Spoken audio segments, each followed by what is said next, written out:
Class, let's continue our topic lines and angle. And in the last video, in the previous video जो हमने Friday को करी थी, Friday को जो हमने वीडियो पढ़ी थी उसमें हमने एक थ्योरम पढ़ी थी. थ्योरम थी कि when a ray stands on a line, then the sum of the adjacent angle so formed is 180 degree. ये हमारी थ्योरम थी कि एक लाइन है और एक रे है, तो ये वाला एंगल और ये वाला एंगल एडजेसेंट एंगल्स होते हैं और इनका सम होता है 180 डिग्री. इसी को हम बोलते हैं लीनियर पेयर. अब हम जो पढ़ रहे हैं वो हम पढ़ रहे हैं prove that the sum of all the angles around the point is 360 degree. ठीक है, यानी किसी पॉइंट के अराउंड सारे एंगल्स का सम 360 होता है. अच्छा, यहाँ पर मैंने इसको लिखा हुआ है कोरोलरी. तो कोरोलरी क्या होती है? तो देखो, किसी थ्योरम की मदद से अगर हम कुछ और एक्सप्रेशन, कोई और रिजल्ट प्रूफ करते हैं तो उसको कोरोलरी बोलते हैं. जैसे इसमें proof that sum of all the angles around the point is 360 degree में मैं एडजेसेंट लीनियर पेयर वाली थ्योरम को यूज़ करूँगा. तो किसी थ्योरम को यूज़ करके अगर मैं कोई और रिजल्ट प्रूफ कर रहा हूँ तो उसको कोरोलरी बोला जाता है. तो बेसिकली क्या प्रूफ करना है कि एक पॉइंट है, उस पॉइंट के अराउंड कुछ एंगल्स हैं, उन सारे एंगल्स का सम 360 है. तो गिवन क्या है? गिवन एक पॉइंट है O, मैंने बड़ा सा बना दिया, एक पॉइंट है O. तो यहाँ मैं लिख दे रहा हूँ given is a point O, a point O. और कुछ रेज हैं जो कुछ एंगल बना रही हैं. एक रे मैंने बना दी OA, एक रे मैंने बना दी OB, एक रे मैंने बना दी OC और एक रे मैंने बना दी OD. ठीक है, तो अ पॉइंट O, रे OA, OB, OC and OD makes angle around O, makes angle around O.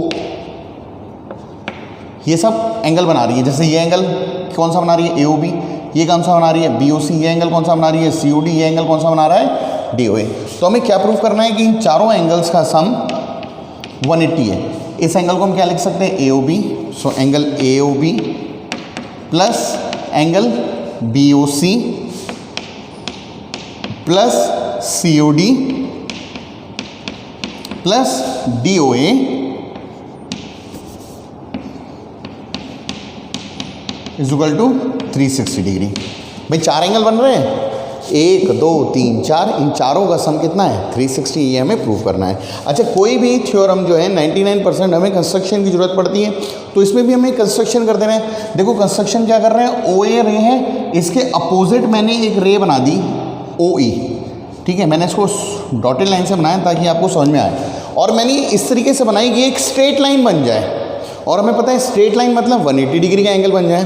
तो इसमें मैंने कंस्ट्रक्शन में लिखा कि draw ray OE opposite to OA such that EA is a straight line. मैंने एक रे O से इस तरीके से बनाई OE, जो OA के अपोजिट है, और इस तरीके से बनाई ये पूरा एक स्ट्रेट लाइन बन जाए. स्ट्रेट लाइन मतलब 180 का एंगल बन जाए. अब इसका प्रूफ देख लेते हैं जल्दी से. तो देखो, इसका प्रूफ करने के लिए मैं इस फिगर को दो पार्ट में डिवाइड कर रहा हूँ. पहले मैं ऊपर वाली फिगर बना रहा हूँ. देखो EOA और ये है B. तो बताओ, अगर ये एक स्ट्रेट लाइन है और OB उसके ऊपर एक रे है, and when a ray stands on a line then the sum of the adjacent angles is 180 degree. उसी को तो लीनियर पेयर बोलते हैं. तो हम इसमें लिखेंगे कि ray OB stands on line EA, therefore the sum of the adjacent angle यानी angle EOB plus angle BOA is equal to 180 degree. और इसी को हम बोलते हैं लीनियर पेयर. मैंने शॉर्ट में LP लिख दिया, आपको पूरा लिखना है लीनियर पेयर. ठीक है, चलो पूरा ही लिख देते हैं, नहीं तो आप लोगों की भी आदत ऐसी ही पड़ जाएगी. Linear pair. ठीक है, ये मैंने ऊपर वाली फिगर बना दी. अब मैं नीचे वाली फिगर बना रहा हूँ.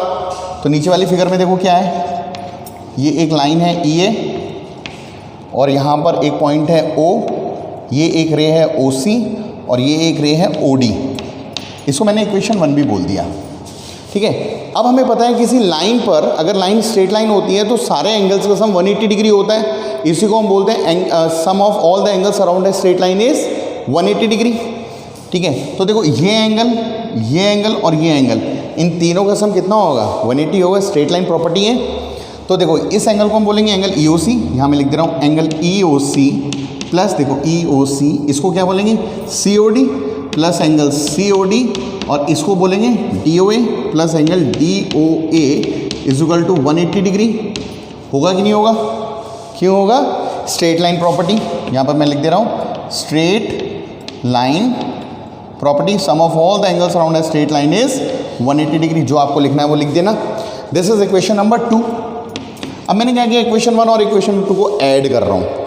सो यहाँ पर मैं लिख रहा हूँ एडिंग 1 and 2। तो अब ऐड कैसे होती है?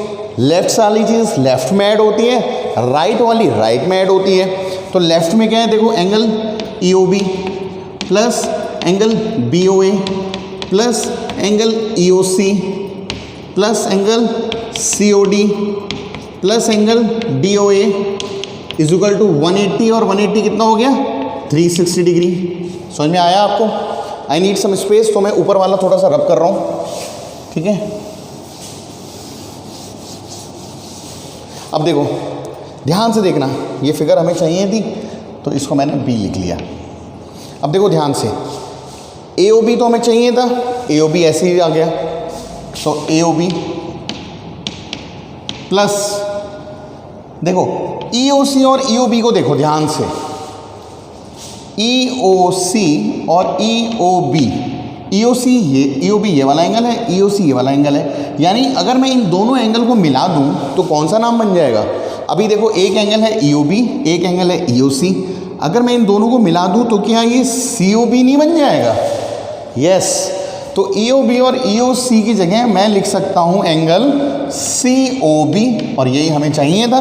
देखो COB भी हमें चाहिए था, COB मिल गया, plus angle COD plus angle COD, COD भी मिल गया, plus angle DOA plus angle DOA, और इज इक्वल टू 360 डिग्री। और यही हमें क्या करना था?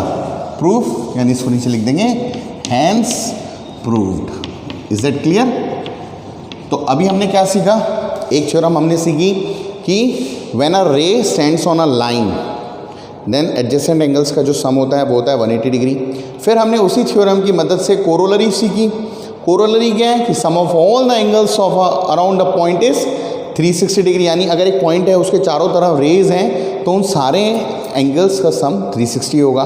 पर एक प्रॉपर्टी हमने क्लास 8th में पढ़ी थी कि अगर एक लाइन है और उसमें 3 एंगल्स हैं तो उनका सम होगा 180 डिग्री। अच्छा, अब इसमें यहाँ पर एक कन्फ्यूजन वाली बात आती है। देखो कन्फ्यूजन क्या होता है, let's clear that confusion. Confusion ये है, मान लो एक लाइन है और उसके ऊपर एक रे है, तो ये बनता है लीनियर पेयर। ये क्या बनता है? Linear pair. पर मान लो अगर एक लाइन है, एक रे यहाँ पर एक रे यहाँ पर, तो ये लीनियर पेयर नहीं बनता, ठीक है। इसमें लगती है स्ट्रेट लाइन प्रॉपर्टी की sum of all the angles around the sum is 180 degree. इसमें भी इन दोनों का सम 180 होगा, इसमें इन 3 का सम 180 होगा। यानी लीनियर पेयर में सिर्फ 2 एंगल्स होते हैं, ठीक है। तो बच्चे क्या आते हैं, कभी कभी इसको लीनियर पेयर लिखते हैं, सही है, पर इसको भी लीनियर पेयर लिख देते हैं। जैसे मैंने यहाँ पर इसको लीनियर पेयर लिखा, इसको भी लीनियर पेयर लिख देते हैं, वो गलत हो जाता है। So today we will see only this theorem only, और in the next video we have only 1 theorem left, जो है वर्टिकली अपोजिट एंगल। वो थ्योरम करके we will start our exercise 7B। Theorems जो होती हैं वो बिल्डिंग बेस होता है, ठीक है, और बेस अगर स्ट्रांग नहीं हुआ तो बिल्डिंग गिर जाएगी। Is that clear? तो थ्योरम्स बहुत आराम से करना। So that will be all for today. Thank you.